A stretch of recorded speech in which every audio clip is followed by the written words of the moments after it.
Boa noite, galera, tudo bem?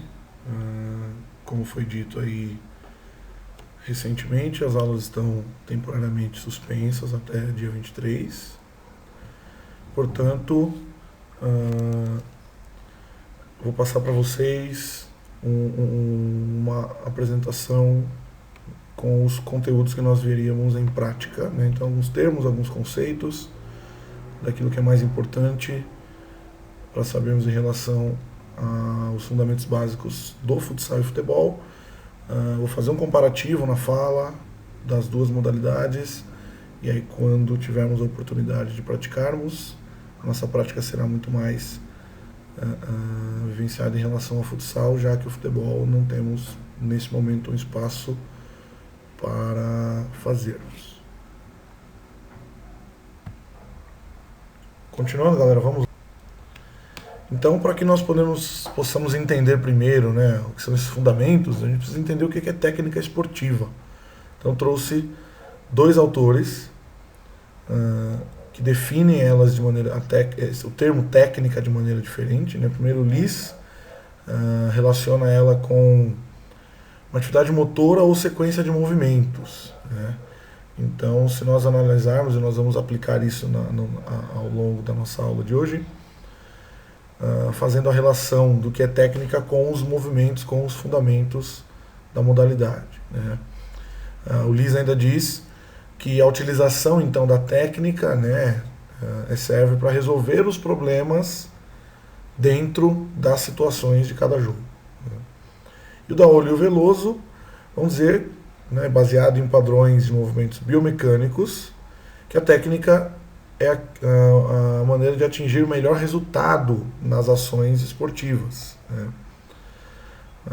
Geralmente, a palavra técnica é utilizada para caracterizar um movimento mais correto, né? Então, aquele movimento que é mais próximo daquilo que é mais eficiente ao se fazer, né? E aí ele acaba sendo utilizado como um adjetivo, né? Então, aquele atleta não tem técnica, ou o nível técnico dele é muito baixo, né? Geralmente a gente escuta muito isso em atletas de alto rendimento, geralmente, né? É um jogador mais tático do que um jogador mais técnico, né? Quando relaciona essa condição de técnica como movimento correto. Aqui estão então os fundamentos técnicos das duas modalidades, tanto do futsal quanto do futebol, né? Passe, recepção, condução, proteção, controle, drible, cabeceio, finalização e desarme. Todos esses fundamentos são utilizados tanto no futsal quanto no futebol, né? E aí o futebol tem um outro que é o cruzamento ou lançamento, né? Poxa, professor, mas não tem cruzamento no futsal? Não. Porque o cruzamento é um fundamento realizado com a bola realizando uma parábola, né? Então ela está no alto nesse momento. E ações, o cruzamento é um passe longo, né? Então, para muitos é uma variação do passe, mas ele é considerado um fundamento separado. Então não há uma situação de passe longo ou passe alto dentro do futsal. Os passes são essencialmente rasteiros. Em algumas ocasiões nós temos a utilização de passes de maiores alturas, mas aí quando nós vermos aqui a classificação dos passes dentro do futsal, a gente vai entender em relação à trajetória e tudo mais. Então, com exceção do cruzamento, todos os outros fundamentos existem nas duas modalidades e nós veremos aqui o momento e como se aplica em cada uma delas. Então, o passe, né, é a ação de passar a bola para um jogador da mesma equipe, né, utilizando qualquer parte do corpo, com exceção dos braços e mãos, e ombro, né, incluído também nessa definição, porque de acordo com a regra das modalidades, tanto do futsal quanto do futebol, pelos jogadores de linha, né, é proibida a utilização das mãos, braços, né, membros superiores de maneira geral. Infringe a regra. E aí nós temos 3 classificações do passe, E essas três aparecem tanto no futsal quanto no futebol, né?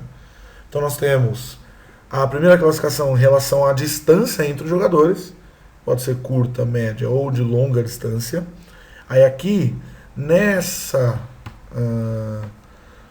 classificação por longa distância, é onde muitos autores vão falar que está incluído o cruzamento ou passe longo, lançamento, né?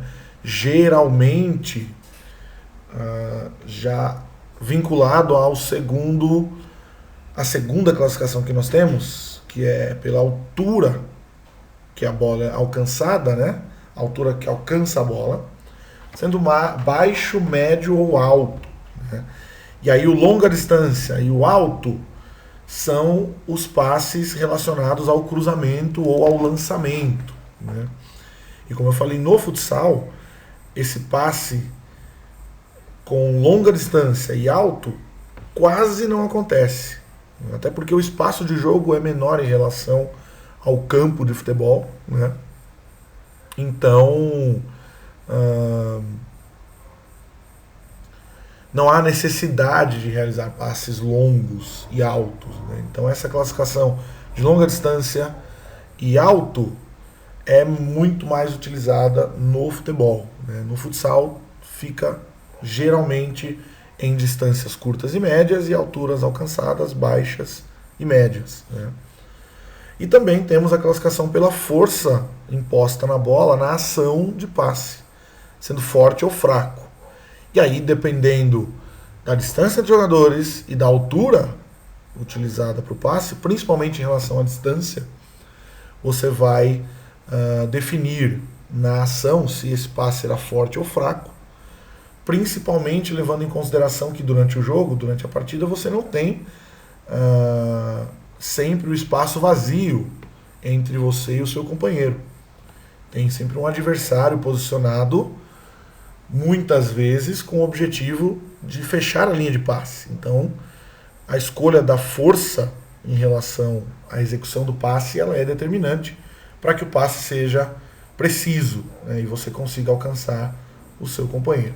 É importante lembrar que o passe é um dos principais fundamentos do jogo. Sem ele, o jogo não flui, eu não faço com que a bola chegue aos meus companheiros, né, e, consequentemente, eu não evoluo no jogo e não consigo chegar a finalizar o gol. Próximo, então, é a recepção, né?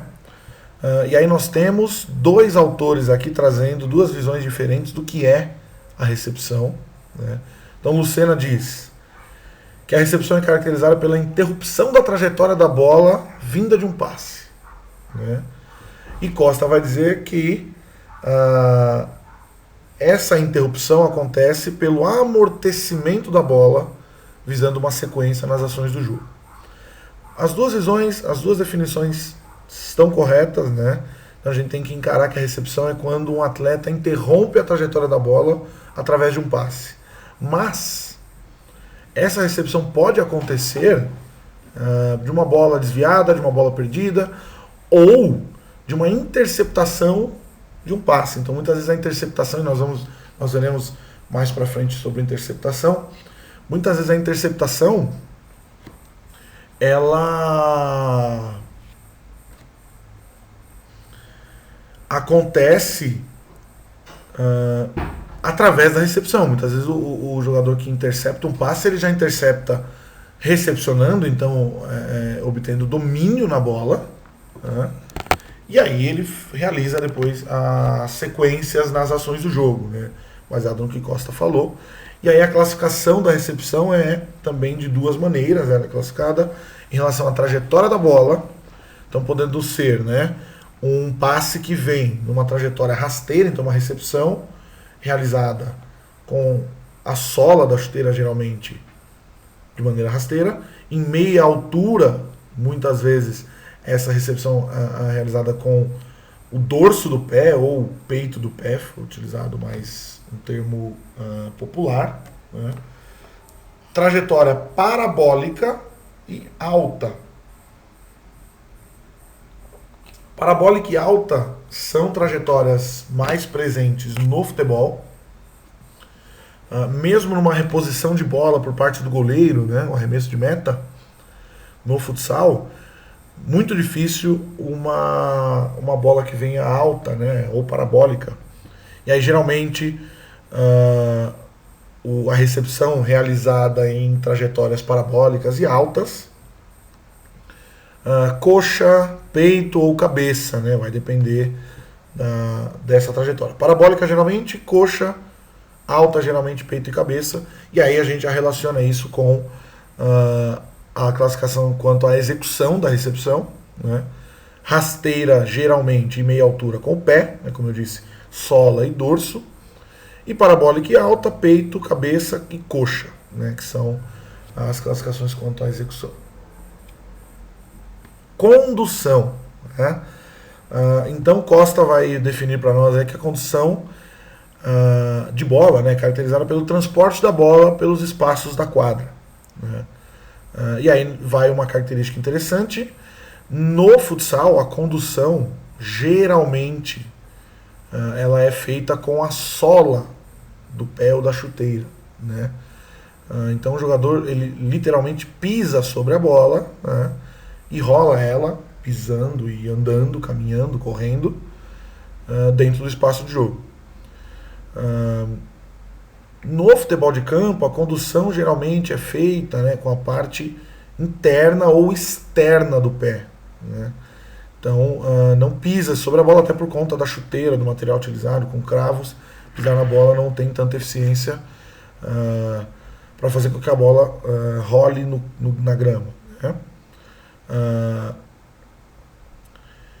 E as trajetórias dessa condução geralmente são feitas em linha reta ou em mudança de direção, né? Como eu falei aqui, com a parte interna ou externa, né, que é o dorso, né, popularmente conhecido como peito do pé, no futebol de campo, e no futsal com a sola do pé. É exclusivo que no futsal faça essa condução de bola com a sola do pé? Não. É mais eficiente a condução com a sola do pé, né? As chuteiras são feitas para isso também, mas não é a condução exclusiva. As outras, parte interna, externa e dorso, também são utilizadas.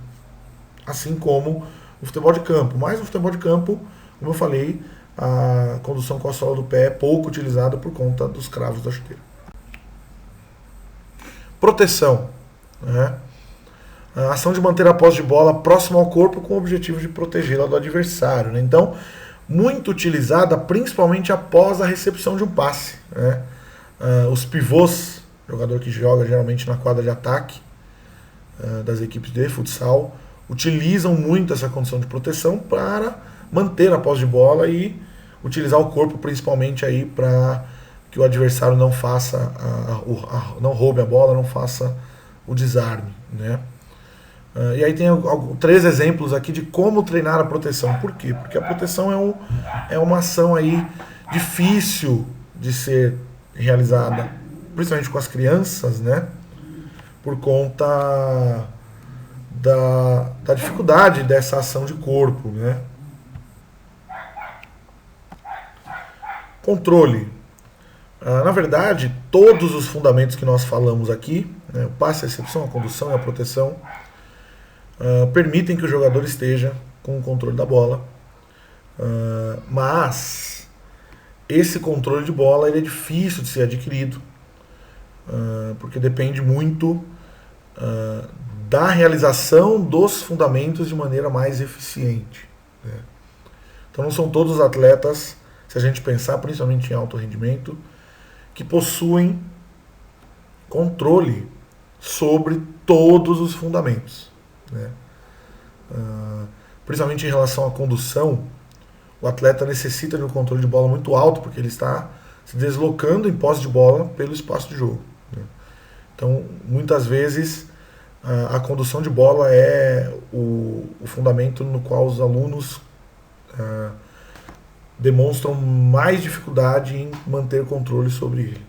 O passe, a recepção, principalmente, com muito treino e algumas repetições e variações dos 2 fundamentos, o aluno vai adquirir controle. drible, né? Diferente do que nós já vimos no handball, no basquete, né? No futsal e no futebol, o drible é uma ação individual realizada com a bola, né? Com o objetivo de ultrapassar o adversário, de vencer a marcação, né? Então, requer aí muitas vezes um alto nível de habilidade do jogador, né, do atleta que realiza a ação. Não são todos os alunos e atletas que vão conseguir realizar ações de drible.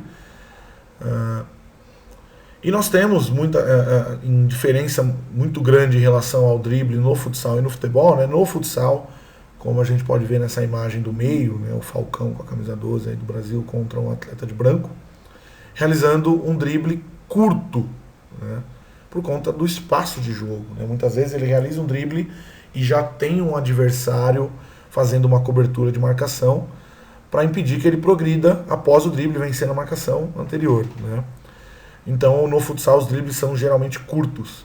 E na imagem aí do lado direito, né, com o Lionel Messi em posse de bola, já um drible mais longo. Então, muitas vezes, buscando avançar, progredir no espaço de jogo através do drible. Então, colocando a bola para correr muitas vezes à frente. E o atleta realiza o drible muitas vezes só de corpo, sem a bola, e depois corre para conseguir retomar o controle da bola e dar sequência na jogada. E aí o cruzamento, como nós vimos, né, ele é um tipo de passe especial, como já falei anteriormente, né, muitas vezes caracterizado pela troca da posse de bola entre dois jogadores da mesma equipe, que estão em longa distância, né, ou muitas vezes com o objetivo de provocar uma finalização ao gol. Então, um cruzamento para um cabeceio ou algum tipo de finalização com outra parte do corpo que não seja membros superiores. Cabeceio, né? E é que ele tem duas características diferentes, né, em relação aos outros. Todos os outros fundamentos que nós vimos são utilizados em todos os momentos do jogo, principalmente passe e recepção, né, e o controle de bola. O cabeceio, ele é um fundamento tanto ofensivo quanto defensivo. Ele é o único, na verdade, fundamento que tem essa classificação defensiva e ofensiva, né? Na defesa tem o objetivo de interceptar os passes e impedir a progressão, né, da bola em direção ao gol, principalmente, ou um cruzamento ou um lançamento longo, né, interceptando. E nas ações ofensivas ele pode ser utilizado tanto como um passe quanto para a finalização no gol, né? Essa imagem abaixo de um cabeceio no futsal, o cabeceio no futsal ele é muito raro, como nós já falamos aqui, justamente por conta da quantidade de passes longos serem muito poucas no jogo. O passe sempre rasteiro, na maioria das vezes. Então a ação de cabeceio é rara. Aqui nessa imagem não tem o vídeo, mas provavelmente o jogador pegou aí um rebote de um chute que explodiu na trave, talvez, e veio em alto, e aí o jogador tentou fazer a finalização no rebote usando o cabeceio. E aí nós temos a finalização, né? Então o Freire traz aí a finalização definida como uma ação voluntária com os pés, cabeça ou qualquer outra parte do corpo, né, com exceção de membros superiores, que direciona a bola ao gol adversário, né? Então existem inúmeras maneiras de finalizar ao gol, né? E aí os treinos são baseados em cima de algumas ações de finalização, algumas movimentações, né? Mas durante o jogo, geralmente o jogador que finaliza ele precisa ter um tempo de bola, né? Um controle sobre a ação de finalização para que ele possa, mesmo desequilibrado, né, finalizar com eficiência ao gol. E aí nós temos o desarme, né? Uma ação defensiva, né, com o objetivo então de retardar a ação ofensiva, né, ou recuperar a posse de bola, né? Esse ato de desarmar exige inteligência do defensor, principalmente, né, porque ele precisa saber o momento exato de atacar a bola, né? Caso contrário, ele pode vir a sofrer um drible, né, que nós vimos anteriormente, ou, se ele chegar atrasado na ação de desarme, ele pode cometer uma falta, né? E aí isso gerando algum ônus dentro do jogo. Para finalizar, galera, então, Salles vai dizer para nós que existe, então, uma sequência natural do ensino e aprendizagem dos fundamentos técnicos do futsal, tá? Que ele diz que a gente vai partir sempre do mais simples para o mais complexo, né? Então nós vimos no nosso encontro presencial anterior um pouco sobre aspectos sociais do futsal e do futebol, né? Principalmente do futebol, e um pouco sobre alguns jogos de rua, principalmente, que podem ajudar o nosso aluno a aprender o que é o futebol, o que é o futsal. Então ele vai dizer que os jogos pré-desportivos, e aí na próxima aula nós falaremos um pouquinho mais sobre isso, alguns jogos pré-desportivos derivados do futsal principalmente, é o primeiro passo para que você possa conhecer em que nível de conhecimento o seu aluno se encontra em relação à modalidade, né? E aí sim, partindo para os fundamentos técnicos de recepção e passe, e aí esses dois fundamentos geralmente são trabalhados juntos, né? Não consigo realizar uma recepção sem que haja um passe, sendo ou não do jogador da minha equipe, né? A finalização e depois o drible, né? Os outros fundamentos que nós falamos, eles vêm ao longo do caminho, principalmente quando já se trabalha as situações de jogo dentro da modalidade. Tá certo, pessoal? Então, esse é o nosso conteúdo. Acessem unidade 1, seção 3 da nossa disciplina, que falará mais sobre isso, sobre esse assunto, tá? Assim como já a seção 1 da unidade 2 também já tem algo lá sobre os jogos pré-desportivos. Realizem as atividades de aprendizagem. E aí, ao longo da próxima semana, se estivermos nas aulas presenciais, a gente vai exercitar um pouco disso que nós falamos, tá bom?